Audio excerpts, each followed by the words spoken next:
Cancer രോഗനിർണയം നടത്തുക എന്നുള്ളതാണ്. അതായത് ഗർഭാശയകള ക്യാൻസർ കണ്ടെത്തുക എന്നുള്ളതാണ്. സ്ത്രീകളിലെ 30 വയസ്സിന് മുകളിൽ പ്രായമുള്ള മുഴുവൻ കേരളത്തിലുള്ള ആളുകളെ പരിശോധന വിധേയരാക്കുക.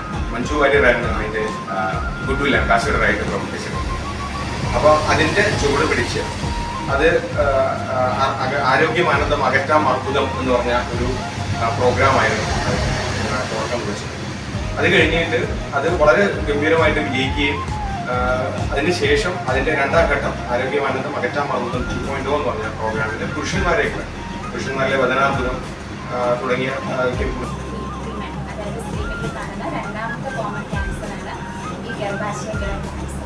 ഗർഭാശയത്തിലെ ക്യാൻസർ ഉണ്ടാക്കുന്നതിന് 90% കാരണമായിരുന്നത് ഹ്യൂമൻ പാപ്പിലോമ വൈറസ് 156 കൺട്രീസിനുള്ള HPV വാക്സിൻ ഓൾറെഡി സ്റ്റാർട്ട് ചെയ്തിട്ടുണ്ട്. അതിൽ തന്നെ 86 കൺട്രീസിൽ നമ്മൾ ഓരോ വാക്സിനേഷനിലും നമുക്ക് ഓരോ പ്രാധാന്യങ്ങളോട് കൂടിയാണ് നമുക്ക് കിട്ടിക്കൊണ്ടിരിക്കുന്നത്.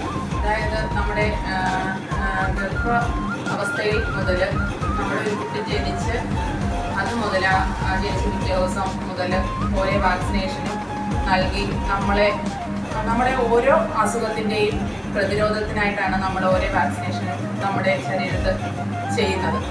നടത്തും. അത് കഴിഞ്ഞ് നമ്മുടെ സാധാരണ നമ്മുടെ സബ്സിഡികളിലേക്കും ഓഫീസ് പ്രോഗ്രാമുകളിലേക്ക് ലൈവ് വാക്സിൻ നമ്മൾ സാധാരണ ഒരു പ്രോഗ്രാമായിരുന്നു. നമ്മളൊക്കെ ഇതായിട്ട് ഒരു വാക്സിൻ നമുക്ക് നമ്മുടെ സംവിധാനത്തിലേക്ക് വരുന്നു.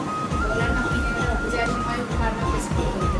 അപ്പോൾ ഏതായാലും പ്രോഗ്രാമിലേക്ക് ആദ്യമായി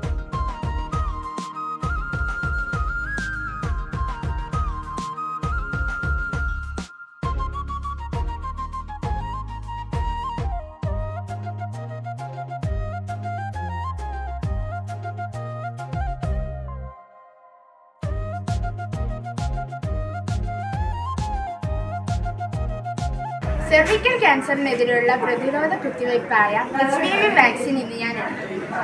ക്യാൻസറിനെതിരെയുള്ള പോരാട്ടത്തിൽ നമുക്ക് ഒന്നിച്ചണിചേരാം. അപ്പോൾ എന്താ, നിങ്ങൾ റെഡിയല്ലേ?